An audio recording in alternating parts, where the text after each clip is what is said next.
నంద్యాల జిల్లాలో ప్రేమోన్మాది రెచ్చిపోయాడు.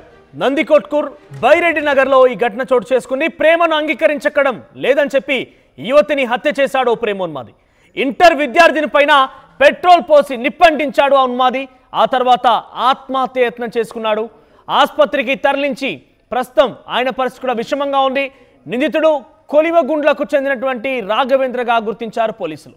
So inter విద్యార్థిని పైన ప్రేమ అంటూ వెంటపడ్డాడు. ఆ ప్రేమని ఆ అమ్మాయి ఎంత మేరకు యాక్సెప్ట్ చేయకపోవడంతో ఈ రకంగా వేధింపులకు మరింతగా రెచ్చిపోయినటువంటి ఆ యువకుడు ఆ యువతిని హత్య చేసి పెట్రోల్ పోసి నిప్పట్టించాడు. ఆ తర్వాత ఆయన కూడా ఆత్మహత్య యత్నానికి ప్రయత్నం చేసుకున్నాడు. ప్రస్తుతం ఆయన పరిస్థితి కూడా విషమంగా ఉంది. ఆసుపత్రికి తరలించారు పోలీసులు. మొత్తం మీద నిందితుడిని రాఘవేంద్రగా గుర్తించారు. ఇక్కడ మనకు కనబడుతున్నటువంటి స్క్రీన్ పైన కనబడుతున్న వ్యక్తి రాఘవేంద్ర. ఒక అమ్మాయిని ప్రేమ పేరుతో వేధింపులకు పాల్పడి ఆ అమ్మాయి ఎట్టి పరిస్థితుల్లో కూడా యాక్సెప్ట్ చేయకపోవడంతో అంగీకరించకపోవడంతో ఆ అమ్మాయిని హత్య చేసి పెట్రోల్ పోసి నిప్పంటించాడు. ఆ తర్వాత ఆయన కూడా ఆత్మహత్య యత్నం చేసుకున్నాడు. ప్రస్తుతం ఆయన పరిస్థితి కూడా విషమంగా ఉంది. ఇక్కడ మనకు కనబడుతున్న ఆ దృశ్యాలు కొంత ఇబ్బందికర దృశ్యాలవి కూడా చాలా వరకు కొంత మనకు కనబడుతున్న దృశ్యాలు చూస్తుంటే కనుక ఆ అమ్మాయిని హత్య చేసిన తర్వాత నిప్పంటించిన తర్వాత ఆ దృశ్యాలు కనబడుతున్నాయి మనకు మధ్యలో బాక్స్లో. సో చివరిగా కనబడుతున్న బాక్స్లో కనబడుతున్న విద్యార్థి ఆవిడే. ఆ అమ్మాయినే ఈ రాఘవేంద్ర హత్య చేసి పెట్రోల్ పోసి నిప్పంటించాడు.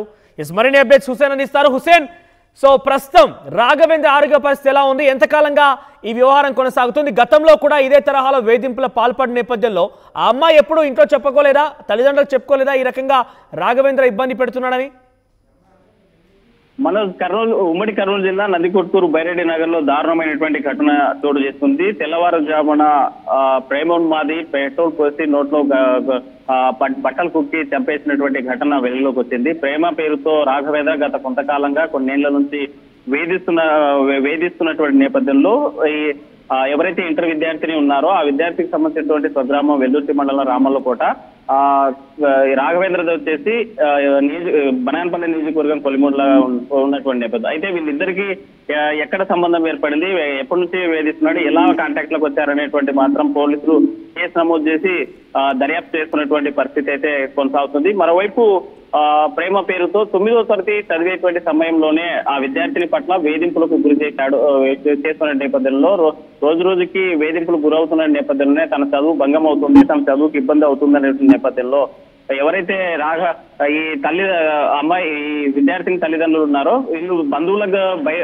నందికొట్కూరులో బైరెడ్డి నగర్ లో ఉన్న తమ బంధువుల వద్ద అక్కడే ఉంచి అక్కడే ఇంటర్మీడియట్ విద్య చదివిస్తున్న నేపథ్యంలోనే ఇవాళ తెల్లవారుజామున ప్రేమ పేరుతో మరోసారి ఆ యువకుడు అక్కడికి వెళ్ళాడు. రాఘవేంద్ర పెట్రోల్ పోసి నోట్లో గుడ్డలు కుక్కి చంపేసినటువంటి ఘటన వెలుగులోకి వచ్చింది. అయితే ఈ ఘటనలో తీవ్రంగా గాయపడ్డాడు ప్రేమోన్మాది రాఘవేంద్ర కూడా. అయితే గాయపడ్డటువంటి రాఘవేంద్రను స్థానికంగా ఉన్నటువంటి కర్నూలు ప్రభుత్వ ఆసుపత్రి తరలించారు. తనకు సంబంధించినటువంటి ఆరోగ్య పరిస్థితి మీద కూడా ఆరాధిస్తున్నటువంటి పరిస్థితి. అంటే హుసేన్, ముందుగా వీరిద్దరికి పరిచయం ఎక్కడిది? అంటే వీళ్ళు స్కూల్ సమయంలో కలిసి చదువుకున్నారా, లేదంటే ఒకే గ్రామానికి సంబంధించిన వారా? పదే పదే రాఘవేంద్ర మీరు చెప్తున్న ప్రకారంగా 9వ తరగతి నుంచి ఆ అమ్మాయిని వేధిస్తున్నాడంటే ఎప్పుడు కూడా తల్లిదండ్రులకు చెప్పుకోలేదా అమ్మాయి?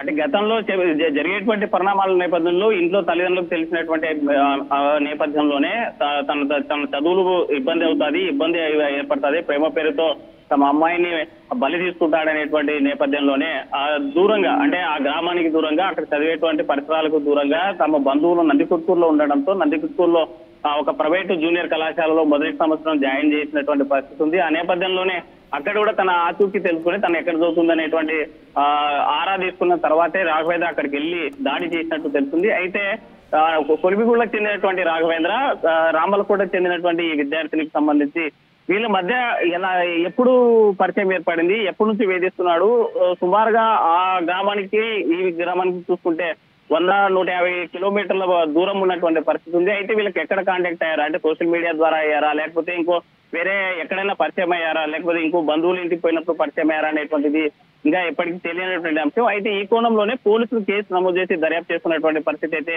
కనిపిస్తుంది. మనం ఆర్టీవీ కాసేపటి క్రితమే ఫోటోని ఇవ్వడం జరిగింది. దీని అంశాల గురించి మాట్లాడుతూ పొరపాటున కూడా ఒక విజయ్ అనేటువంటి యువకుడి ఫోటో మనం బై మిస్టేక్ గా ప్రశ్నించేటువంటి నేపథ్యంలోనే వాళ్ళ తల్లిదండ్రుల మనోభావాలు దెబ్బతిన్న నేపథ్యంలో ఆ ఫోటోను మార్చినటువంటి పరిస్థితి. ఇప్పుడు ఉన్నటువంటి ప్రజెంట్ ఎవరైతే రాఘవేంద్ర అనేటువంటి ఉన్నాడో ఆ అబ్బాయికి సంబంధించినటువంటి ఫోటో కూడా ఆర్టీవీ ఎక్స్క్లూజివ్ గా ప్రచురిస్తున్నటువంటి పరిస్థితి ఉంది. అయితే ఈ మన ఎవరిని ఉద్దేశించి ఉద్దేశించి ఆ ఫోటో పెట్టింది కాదని ఆర్టీవీ ద్వారా అక్కడ విజయ్ యొక్క కుటుంబ సభ్యులు కూడా తెలియజేసేటువంటి పరిస్థితి అయితే ఉంది. అయితే ఈ నేపథ్యంలో ఇక్కడ ప్రేమోన్మాదికి సంబంధించినటువంటి ఏదైతే విషయం జరిగిందో ఆ కేసు మీద సంఘటనా స్థలానికి పోలీసులు చేరుకున్నారు. డిఎస్పీ స్థాయి అధికారి దర్యాప్తు చేస్తున్నారు. హుస్సేన్, అంటే ఈ సమయంలో ఎప్పుడైతే ఆ అమ్మాయి పైన ఈ రకమైనటువంటి హత్యా ప్రయత్నం చేయడం జరిగిందో ఆ సమయంలో అమ్మాయి ఒంటరిగా ఉందా? అమ్మాయిని పక్కా ప్లాన్ ప్రకారమే రెక్కిండ్రవేయించి మరి ఆ అబ్బాయి రకంగా ప్రయత్నం చేశాడా?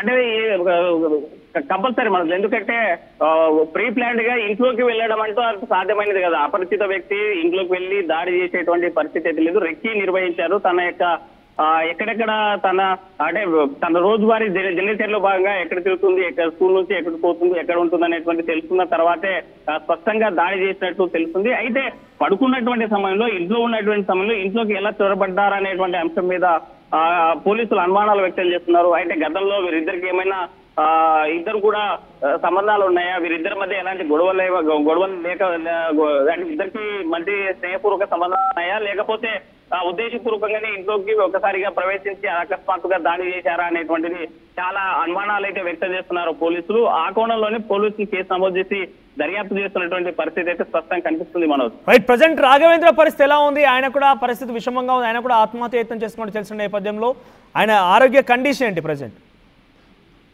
తీవ్రంగా గాయపడ్డటువంటి రాఘవేంద్రనికి అక్కడ సంఘటనా స్థలంలోనే ఆ అమ్మాయి ఎవరైతే బాలిక మంటల్లో కాలిపోతున్న సమయంలో తను మంటలతోనే ఒకవైపు బయటకు వచ్చినటువంటి రాఘవేంద్రను స్థానికంగా ఉన్నటువంటి బంధువులంతా కూడా దేహశుద్ధి చేశారు, పోలీసులకు అప్పచెప్పారు. అయితే తీవ్రంగా ఒళ్ళంతా కాలిపోయినటువంటి విజువల్స్ కూడా మన ఆర్టీవీ స్క్రీన్ మీద చూస్తున్నాము. అయితే ఇతనికి 108 వాహనం ద్వారా కర్నూలు ప్రభుత్వ ఆసుపత్రికి తరలించారు. అయితే కర్నూలు ప్రభుత్వ ఆసుపత్రిలో పోలీసులు గోప్యంగా వైద్యం అందిస్తున్నట్టు తెలుస్తా ఉంది. ఎక్కడ ఏ హాస్పిటల్ ఉన్నారు, ఎక్కడ అంటే ఏ వార్డులో ఉన్నారనేటువంటి కనీస సమాచారం కానీ మీడియా కానీ అలౌ చేసేటువంటి పరిస్థితులు అయితే కనిపించడం లేదు.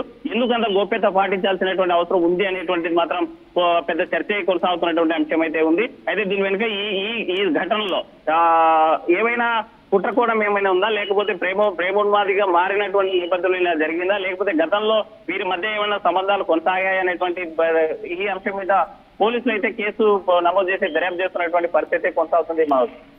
రైట్ హుస్సేన్, సో మొత్తం మీద ఆ అమ్మాయిపై 9 తరగతి నుంచి కూడా ఆ అబ్బాయి చాలా వేధింపులు పాల్పడ్డాడు. ప్రేమించాలంటే వెంటపడ్డాడు. పలుమార్లు అమ్మాయి వారించినా వద్దని చెప్పినా కూడా ఎట్టి పరిస్థితుల్లో కూడా వినలేదు. అయితే ఈ విషయం బయట తెలిస్తే తన చదువుకే ఆటంకం కలుగుతుందని భయపడినటువంటి అమ్మాయి చాలా కాలం వరకు కూడా మౌనంగానే ఉండింది. తాజాగా ఆ అమ్మాయిని మరోసారి ప్రేమ పేరుతో వేధింపులకు పాల్పడినటువంటి రాఘవేంద్ర ఎట్టి పరిస్థితుల్లో వినకపోయేసరికి ఆ అమ్మాయి పైన అమ్మాయిని హత్య చేసి చంపేసి ఆ తర్వాత పెట్రోల్ పోసి నిప్పంటించాడు. ఆ తర్వాత ఆయన కూడా పెట్రోల్ పోసుకొని నిప్పంటించుకున్న ప్రస్తుతం రాఘవేంద్ర పరిస్థితి కూడా చాలా విషమంగా ఉంది. అపస్మారక స్థితిలో హాస్పిటల్లో చికిత్స పొందుతున్నాడు రాఘవేంద్ర.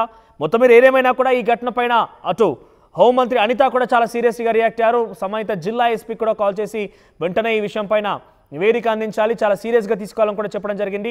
ఇటువంటి ఘటనలు మరోసారి పునరావృతం కాకుండా చూసుకోవాలని కూడా చాలా సీరియస్గానే ఆవిడ చెప్పడం జరిగింది.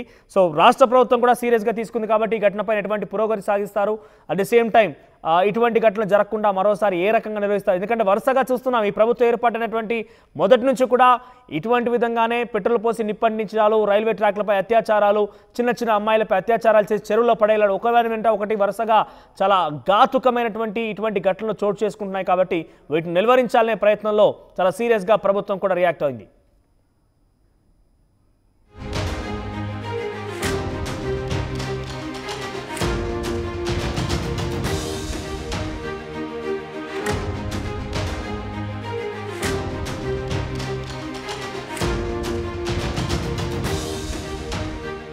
ఆర్టీవీ యాప్ వార్తల్ని క్షణాల్లో చదివే అవకాశం ఉంటుంది. ఒక న్యూస్ పేపర్, ఒక టెలివిజన్ ఛానల్ మీ చేతుల్లో